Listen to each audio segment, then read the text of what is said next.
He thought he was escaping the noise of the city. Just a quiet weekend at his lake cabin, his own slice of peace. But peace doesn't come easy when your skin color paints you as a target. It started with footsteps on the porch, then voices, sharp and accusing, demanding answers he didn't owe. Strangers stormed through the door like they owned the place, judging him, questioning his right to even exist there. What they didn't know was that this man wasn't alone. And inside that cabin, waiting in silence, was someone they never expected to see. This wasn't just an invasion of privacy, it was an invasion of dignity. A moment where centuries of prejudice boiled to the surface, turning an ordinary weekend into a confrontation that would shake the entire community. How could people feel so entitled to strip a man of his peace, his safety, his humanity, all because of the color of his skin? And what happens when they realize the man they tried to humiliate had the power to hold them accountable in ways they never imagined? This story isn't just about a cabin on a lake. It's about what happens when arrogance collides with justice. And once you hear what unfolded next, you'll never forget it. For Marcus, the lake cabin wasn't just wood and stone, it was a sanctuary. After years of grinding long hours in the city, he had finally carved out a place where he could breathe. The quiet mornings, the sound of water brushing against the shore, the tall pines shielding him from the world. This was his retreat. A reminder that he'd earned a piece of peace in a life that had been anything but easy. Marcus wasn't flashy. He wasn't looking to prove anything. A family man, a professional, someone who carried himself with quiet dignity. He worked hard, paid his dues, and finally had the means to enjoy something many take for granted: space, silence, and safety. But safety is fragile when others refuse to see you as belonging. The Neighborhood Homeowners Association, the so-called guardians of the lake, never saw Marcus as just another neighbor. To them, his very presence was a question mark, an anomaly, something they needed to check. And while Marcus tried to ignore the stares, the whispers, and the occasional polite but loaded questions, the tension simmered in the background like a storm gathering at the horizon. On this particular weekend, Marcus had invited a close friend, someone whose name carried weight far beyond this quiet stretch of water. To Marcus, it was just good company. To the community, it would soon become a revelation. The cabin was meant to be his escape. But the truth is, he wasn't the one who needed escaping. Because before the weekend ended, the people who thought they were in control of this neighborhood would realize just how wrong they were. The morning began like any other. Marcus brewed his coffee, stepped onto the porch, and let the crisp air fill his lungs. The lake shimmered under the early sun, calm and endless, so different from the chaos of city life. Inside, his guest had just arrived, a longtime friend, a man whose influence stretched far beyond the borders of this quiet lakeside community. But to Marcus, he was just company, a friend, a brother in arms in a world that so often demanded resilience. The peace, however, would not last. It started with the crunch of gravel outside. Cars that didn't belong, voices carrying over the still water, harsh and impatient. The kind of tone Marcus had heard too many times before, the kind that questioned his very right to be. The Homeowners Association board members marched toward the cabin like they were storming enemy territory. Clipboards in hand, arms crossed, eyes sharp with suspicion.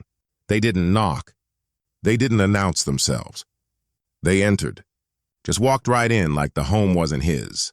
Like he was a squatter on land he had paid for in full. Marcus's chest tightened. He'd dealt with stares, with questions, with whispers that he must be renting. But this was different. This was an intrusion. A declaration that no matter how successful he became, no matter how much he achieved, they would never see him as worthy of belonging here. Inside, the air shifted. His friend looked up, calm but observant, as if he already knew where this was headed. The HOA members fanned through the cabin, pointing at the walls, muttering about codes and regulations, their words nothing more than a smokescreen for what they really meant. You don't belong here." Marcus forced himself to speak, his voice steady despite the fire in his chest. He reminded them this was his property, his deed, his sanctuary, but his words were met with cold stares and smirks that dripped with arrogance. To them, he wasn't a homeowner defending his rights. He was just a black man who needed to be put back in place. The tension thickened with every passing second. One of them gestured toward the door as if demanding Marcus leave his own cabin. Another whispered something under his breath that made Marcus's stomach turn, ugly, venomous words that confirmed what this was really about. And yet, Marcus stayed silent. Not because he was weak, but because he understood something they didn't. He knew the power in letting arrogance dig its own grave. Because the moment they realized who else was in that cabin, the man sitting quietly in the next room, everything would shift. But for now, Marcus let the storm rage. He let their voices rise, their accusations pile, and their entitlements swell until the room was thick with the stench of superiority. Each insult, each intrusion, each blatant act of disrespect was carving a deeper scar into the story of his life, a story far too familiar for people like him. The HOA thought they were in control, that they were cornering a man too out of place to push back. What they didn't see was the silent observer in the next room, the one man who had the power not only to expose their actions, but to dismantle them completely. And as Marcus stood there, holding his ground against a tide of hostility, he thought about the irony. Here he was, being treated like a trespasser in his own home, while the real trespassers stood inches from his face, daring him to resist. The storm had only begun, and the next few moments would decide whether this remained just another ugly encounter or became something far bigger than anyone in that room could have imagined, because what they were about to discover would flip the entire balance of power on its head. The air inside the cabin grew suffocating. What had begun as arrogance was now boiling into outright hostility. One of the board members slammed a fist against the counter, his voice sharp, accusing Marcus of violating rules, of bringing down the standards of the neighborhood. The words dripped with venom, each one sharper than the last. Marcus stood still, fists clenched at his side. He could feel the heat rising in his chest, the familiar sting of humiliation that came from being treated as less than human. His mind screamed for him to push back, to demand the respect he deserved. But he knew how quickly things could spiral. One wrong move and the narrative would flip. He'd be painted as the aggressor, the problem, the man who lost control. The HOA members circled him like predators. Their voices rose, overlapping, feeding off one another. One pointed to the family photos on the wall and sneered, "Whose are those? You rent this place, don't you? Tell the truth." Another tried to open a locked drawer, as though searching for proof that Marcus was a fraud. The line between questioning and violation had vanished. This was no inspection. This was an assault on his dignity. Marcus's heart pounded. He thought of every story he'd read, every headline where men who looked like him didn't walk away from confrontations like this. He thought of his father, who had taught him to endure, and his children, who deserved to grow up in a world where their worth wasn't constantly questioned.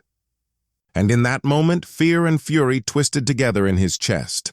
Then it happened. One of the men shoved past Marcus, moving deeper into the cabin, heading toward the room where his guest waited.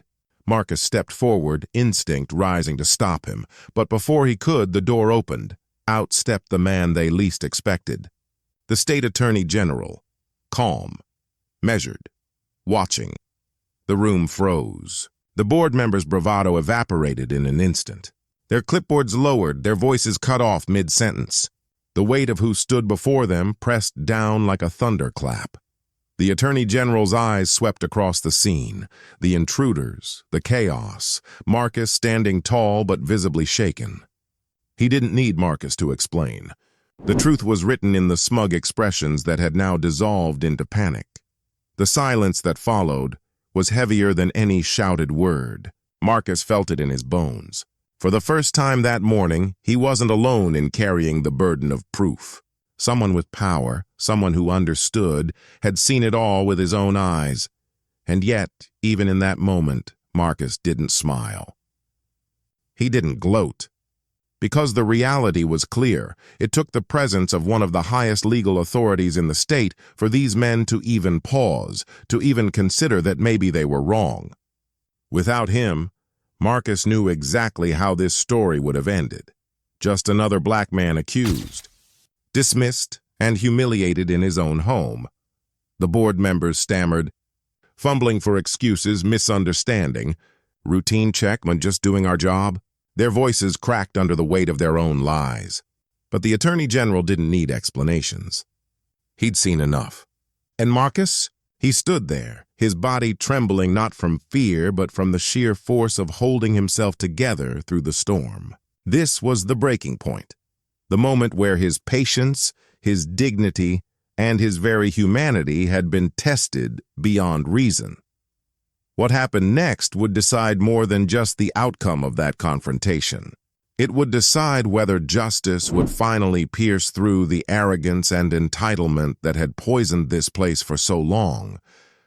Because this wasn't just about Marcus anymore. It was about every person who had ever been told they didn't belong, every family whose peace was shattered by suspicion, every man and woman who had been made to defend their existence in a world that claimed equality but delivered anything but. The board members' eyes darted to one another, searching for an escape, but there was none. The storm they thought they controlled had turned against them, and in that silence, with truth hanging heavy in the air, the balance of power shifted forever. What would come next, justice or another cover-up, would be revealed in the moments that followed. The silence inside the cabin lingered like smoke after a fire. The Attorney General's presence had stripped the board members of their bravado, but for Marcus, the damage was already done. No amount of titles, no legal authority standing in the room, could erase what had just happened. The violation, the humiliation, the reminder that his existence was always up for question in the eyes of those who refused to see his humanity. The HOA members shuffled toward the door, muttering half-hearted apologies that were more about saving themselves than acknowledging the harm they'd caused. Just a misunderstanding, one insisted. A routine inspection, another lied. But their eyes betrayed the truth. They knew they'd been caught. They knew their power had crumbled. Marcus didn't chase them. He didn't raise his voice. He simply stood in his own home, watching as they left the way they had come, entitled but now exposed. When the door finally closed, the silence felt different. Heavy, but liberating. For the first time that morning, Marcus exhaled. His friend placed a steady hand on his shoulder, a quiet reminder that he wasn't alone. The Attorney General didn't need to make a speech. His presence had already shifted the ground beneath their feet. But Marcus also knew this. Not every black man has an Attorney General sitting in the next room. Not every intrusion, not every humiliation ends with witnesses powerful enough to force accountability. Too often, these stories end without resolution, buried under excuses, forgotten by those who'd rather look away. And that's what cut the deepest. The realization that even in victory, the larger battle remained. Because this wasn't just about a cabin on a lake. It was about the centuries-old pattern that plays out in neighborhoods across America, where black success is met not with acceptance, but suspicion, where peace is treated as a privilege, where safety is conditional, fragile, and too easily shattered. In the days that followed, word spread. Some neighbors were outraged, not at Marcus's treatment, but at the embarrassment the HOA had caused themselves. Others stayed silent, as silence so often shields injustice. And Marcus? He returned to his cabin, determined not to surrender the peace he had built. But he carried with him a scar, a reminder that dignity in this country is too often something you must fight to defend. What happened that day is more than one man's story. It is a mirror held up to a society still wrestling with the weight of its history, A society where black men and women are questioned for existing in spaces they have every right to claim. A society where respect and belonging are still distributed unequally, as though humanity itself were conditional. Marcus's story demands more than sympathy. It demands reflection. How many times must this happen before we stop calling it a misunderstanding and start calling it what it is? How many more homes, more streets, more lives must be invaded before we finally admit that the problem isn't with the victim, but with the system that empowers the intruders? The cabin stands by the lake, quiet once more. The water still shimmers, and the pines still whisper in the wind. On the surface, peace has returned, but beneath it lies a truth that cannot be erased. Peace without justice is only temporary, and justice without accountability is no justice at all. So ask yourself, if it takes the presence of the state's top legal authority to protect a man in his own home, what does that say about the rest of us? This isn't just Marcus's story, it's America's story. And the question we must all confront is this: how many more times will we allow it to repeat before we finally demand an ending worth remembering?